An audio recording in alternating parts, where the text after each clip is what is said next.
दोस्तों, physician Stephen Hawking ने एक बार कहा था कि पोल्यूशन, हम ह्यूमंस का लालच और ह्यूमंस की स्टूपिडिटी अर्थ के लिए सबसे बड़े थ्रेट्स हैं।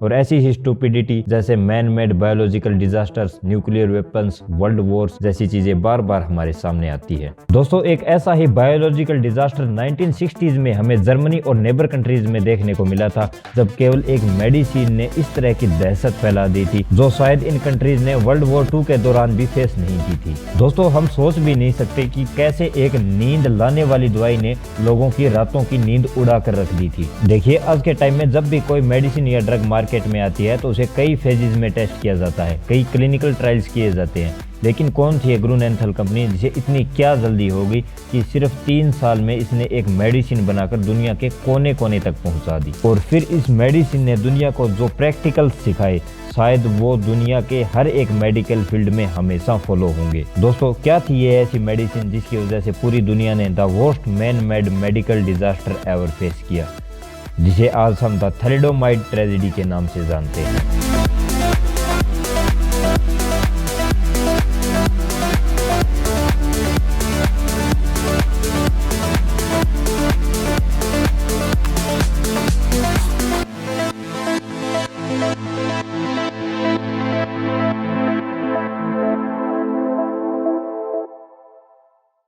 दोस्तों, कहा जाता है कि एलाइज पावर वर्ल्ड वॉर 2 इसलिए जीते क्योंकि इनके पास पेनिसिलिन एंटीबायोटिक थी। खैर, केवल पेनिसिलिन थी इसलिए एलाइज तो नहीं जीते, लेकिन हाँ, इनके जीतने में पेनिसिलिन का रोल बहुत बड़ा था। उस टाइम की एक पिक्चर बहुत वायरल होती है, thanks to penicillin he will come home. इसमें हम साफ साफ देख सकते हैं कि एक सोल्जर किस तरह दूसरे सोल्जर को कुछ इंजेक्शन सा लगा रहा है। दोस्तों, वो पेनिसिलिन ही थी जिसकी वजह से एलाइज कंट्रीज के 50% से ज़्यादा सोल्जर इंजरी से रिकवर कर गए।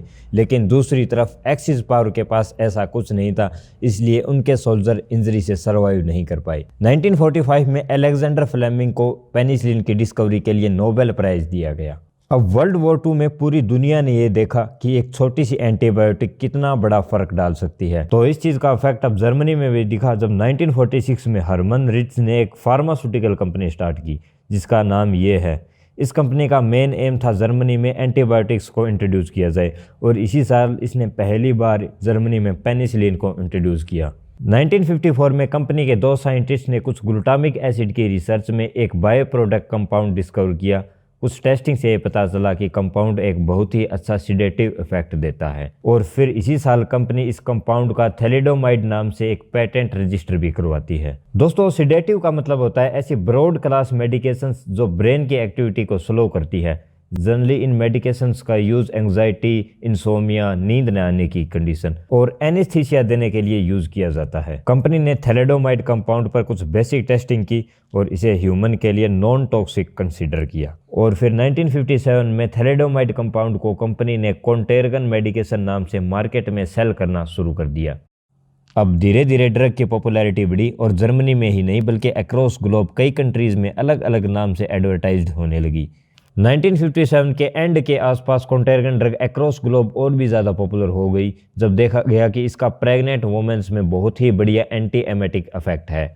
देखिए, जो प्रेग्नेंट वुमेन्स में मॉर्निंग सिकनेस होती है उसको ये ड्रग बहुत ही बढ़िया तरीके से ठीक कर रही थी। मतलब प्रेगनेंसी के टाइम पर हर वुमेन को जो मॉर्निंग सिकनेस होती है यानी वोमिटिंग होती है, तो इस वोमिटिंग को ये कॉन्टेरगन मेडिकेशन और इसमें भी स्पेशली थैलिडोमाइड कंपाउंड इसे बहुत ही बढ़िया तरीके से ट्रीट कर रहा था, और इसी वजह से जर्मनी इस ड्रग का across globe top selling country बन गया था। 1960 में जर्मनी ने 14.6 टन तक इस मेडिकेशन को सेल किया। इतने बड़े अमाउंट पर इस ड्रग के सेल होने के 2 बड़े कारण थे। एक तो ये ड्रग अक्रॉस वर्ल्ड हर जगह बहुत ही कम प्राइस में अवेलेबल थी, और दूसरा इसे बिना किसी प्रिस्क्रिप्शन के किसी भी केमिस्ट शॉप से आसानी से लिया जा सकता था। दोस्तों, अब ऐसा मानिए कि इस ड्रग को लगभग हर केस में डॉक्टर्स अपने पेशेंट के लिए प्रिस्क्राइब कर रहे थे। थैलिडोमाइड एक तरह की वंडर ड्रग बन चुकी थी। मतलब मॉर्निंग सिकनेस से लेकर इंसोमिया तक इससे बढ़िया मार्केट में कोई ड्रग नहीं थी। 1961 Sydney, Australia, doctor William McBride और उनके स्टाफ ने एक चाइल्ड बर्थ को नोटिस किया। यह चाइल्ड नॉर्मल चाइल्ड से बिल्कुल अलग फिजिकल एबनॉर्मेलिटीज़ के साथ पैदा हुआ। शुरू में तो डॉक्टर ने इसे एक माल न्यूट्रिशन का केस बताया, लेकिन फिर बार बार ये चीज़ें रिपीट होने लगी।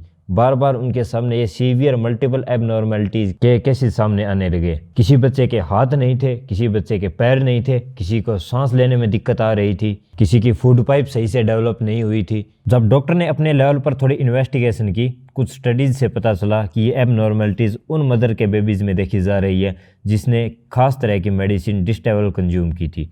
दोस्तों, ऑस्ट्रेलिया, यूके सहित कई कंट्रीज में थैलेडोमाइड कंपाउंड डिस्टेबल मेडिसिन से मार्केट हो रहा था। डॉक्टर ने अपने लेवल पर द लैंसेट, एक मेडिकल मैगजीन टाइप सा कुछ समझिए, तो उसको एक लेटर लिखा जिसमें उन सब केसेस के बारे में लिखा जो वे कुछ दिनों से फेस कर रहे थे। ये वो ओरिजिनल लेटर की कॉपी है जो डॉक्टर ने द लैंसेट को लिखा था। आप इसे वीडियो पॉज करके देख सकते हैं। साथ में डॉक्टर विलियम मैकब्राइड ने यूनिवर्सिटी ऑफ सिडनी एक फार्माकोलॉजी प्रोफेसर को भी इस थैलेडोमाइड को एनिमल पर टेस्ट करने के लिए कहा, लेकिन उनकी इस रिक्वेस्ट को शट डाउन कर दिया गया। जून 1961, जर्मनी। दोस्तों, डॉक्टर विलियम मैकब्राइड की ही तरह जर्मन मेडिकल एक्सपर्ट वीडुकॉइन लेंज के पास एक कपल आता है।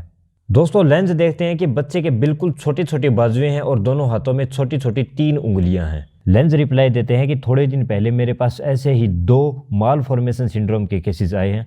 हो सकता है कि ये किसी म्यूटेशन की वजह से हो रहा हो, लेकिन जल्द ही उनके पास लगातार ऐसे ही सिमिलर केसेस के साथ डॉक्टर और नर्सेज रिपोर्ट करते हैं। दोस्तों, अब ये कोई आम बात नहीं रहती। लेंज अपने लेवल पर उन पेरेंट्स से बात करते हैं, उनकी हिस्ट्री पता करते हैं, उनकी मेडिसिन, उनकी डाइट प्लान सब कुछ पूछते हैं। लेकिन इन सब में जो एक कॉमन चीज निकल कर आती है कि ये सभी वीमेंस प्रेगनेंसी के टाइम पर मॉर्निंग सिकनेस को ठीक करने के लिए कॉन्टेरगन मेडिसिन का इस्तेमाल कर रही थी। दोस्तों, अब ये बात केवल ऑस्ट्रेलिया, जर्मनी तक ही सीमित नहीं रही, बल्कि हर उस कंट्री से माल फॉर्मेशन सिंड्रोम के केसेस रिपोर्ट होने लगे जहां जहां ये थैलेडोमाइड कंपाउंड पहुंचा था। अब तक ग्लोबली टोटल 46 कंट्रीज में केसेस रिपोर्ट हो रहे थे।